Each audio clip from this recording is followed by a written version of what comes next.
ભીમપુરા પાસે નર્મદા કેનાલમાં ડૂબી ગોત્રી હોસ્પિટલના રેસિડેન્ટ ડોક્ટરનું કરુણ મોત. વડોદરાના ભીમપુરા નજીક આવેલી નર્મદા કેનાલમાં ડૂબી જતા ગોત્રી હોસ્પિટલના રેસિડેન્ટ ડોક્ટરનું કરુણ મોત નીપજ્યું છે.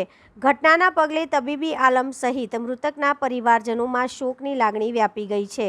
મળતી માહિતી મુજબ મૂળ ખંભાતના વતની ડોક્ટર દીડિયા દર્શનકુમાર ગોત્રી હોસ્પિટલના ચામડી રોગ વિભાગમાં એટલે કે ટર્મેટોલોજીમાં ફાઇનલ યરમાં ફરજ બજાવતા હતા. તેઓ બે મિત્રો સાથે ભીમપુરા નજીક આવેલી નર્મદા કેનાલમાં ગયા હતા.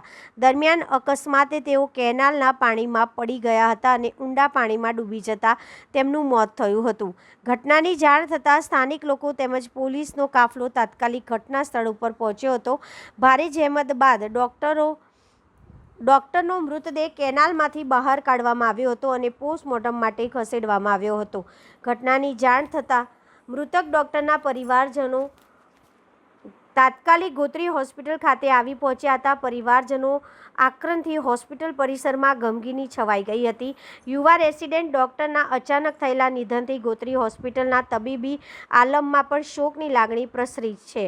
સમગ્ર ઘટનાને લઈને પોલીસે વધુ તપાસ હાથ ધરી છે. ગોત્રી હોસ્પિટલમાં આજે સવારે 7:30ની આસપાસ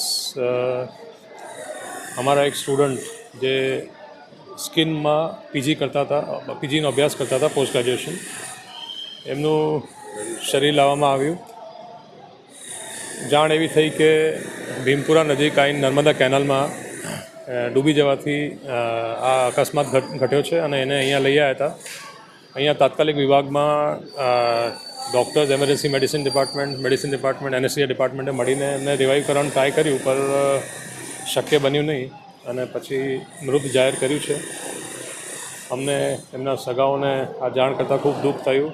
પર આ અપ્રિય ઘટના જે બની છે, હવે આગળની કાર્યવાહી માટે જે પણ કાયદેસર થતું હોય પોસ્ટમોર્ટમને એ બધું કરીને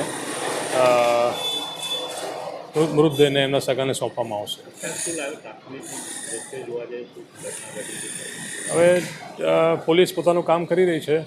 બીજા છોકરાઓથી જાણ થઈ કે આ એક એક્સિડેન્ટલ ડેથ જ થયું છે અને બીજી કોઈ ડિટેલ્સ આગળની ઇવેન્ટ્સનું જે પોલીસ ડિપાર્ટમેન્ટ પંચનામું કરીને કરશે એના ઉપરથી ખબર પડશે.